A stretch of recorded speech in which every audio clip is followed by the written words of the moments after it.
What is up, Highway 83 Suzuki followers? Today we are going to be talking about installing a distributor from scratch on your engine. Now, we have one on an engine stand here, which is making it easy for the video, but yours will probably be in your vehicle.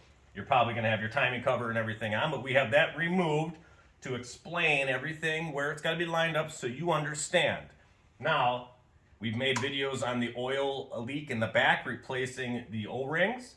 That would be a reason why you might have to remove your distributor. Maybe the distributor is bad and you had to pull it out. Maybe you bought a vehicle that didn't have one, or somebody has it all jacked up because they didn't watch the Highway 83 timing videos. They don't know what the hell they're doing. A lot of guys try to time it on number 1. That's not right. You want to time it on number 4 cylinder. Back here, number 4. So we're going to show you how to do that. And the easiest way is to show you how the gears are going to be lined up.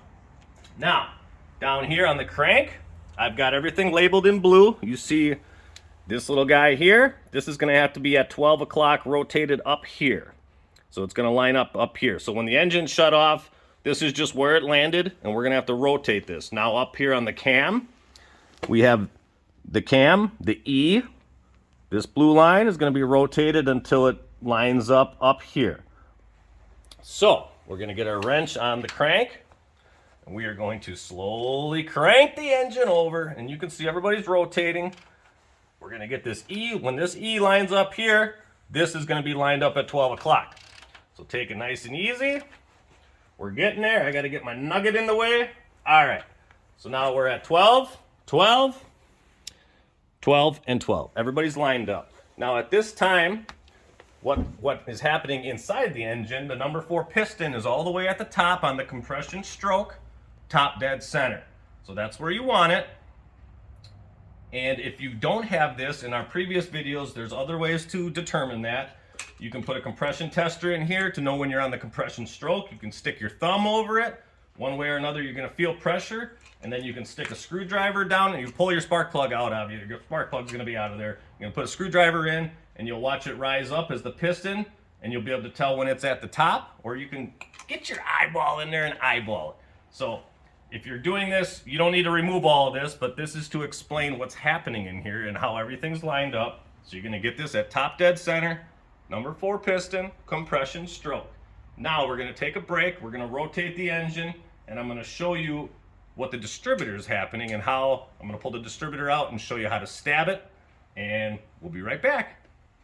All right. Now we are on the opposite end of the engine.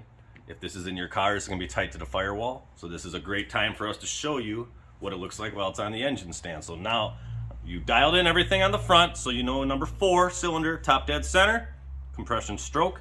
Now this is your distributor. This wire here is your number 4 spark plug wire. You follow it, it goes to the number 4 spark plug. So you follow that to on your distributor. I have everything labeled. You're not going to have it labeled, but if this is your first time, labeling everything helps. Then you know exactly what you got. Now, when I lift off this cap, the rotor is going to be pointing right at these blue lines. You see that? See how the rotor? This means right now the spark is going to be sent down this wire.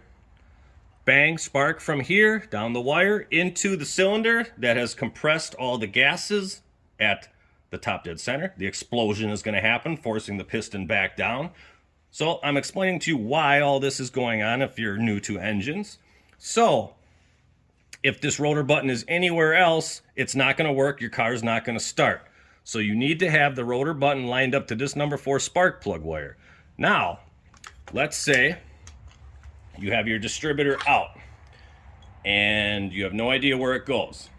So you cannot just take this and shove it in there, because when you put this on, you see how it's randomly stuck in there? That's not going to work. This is no good.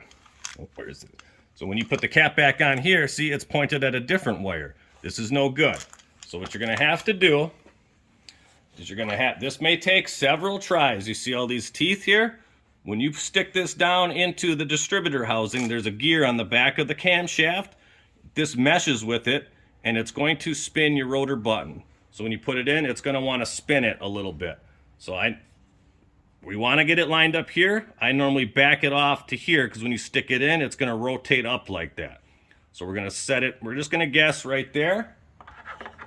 we're going to put it in there. You see how it rotates? You see how it rotated right to there? You still have your swing here. Up here is where the bolt goes in to lock it down, so you have some adjustment. So this bolt is going to give you some adjustment. Now you see how I can rotate it to dial it in. So a lot of times you're going to be a tooth off, which fools a lot of people. So you want to play with it. I mean, just the slightest little adjustment when you're sticking it in there will change where it lines up. So that's where you want it lined up, so that when you put your cap on, it's pointing at the number 4. So if you are one tooth off, you're going to run out of swing in your adjustment when you get your timing lights set up. So you may need to pull it out quite a few times, turn it again just a little bit, put it in, and get it lined up.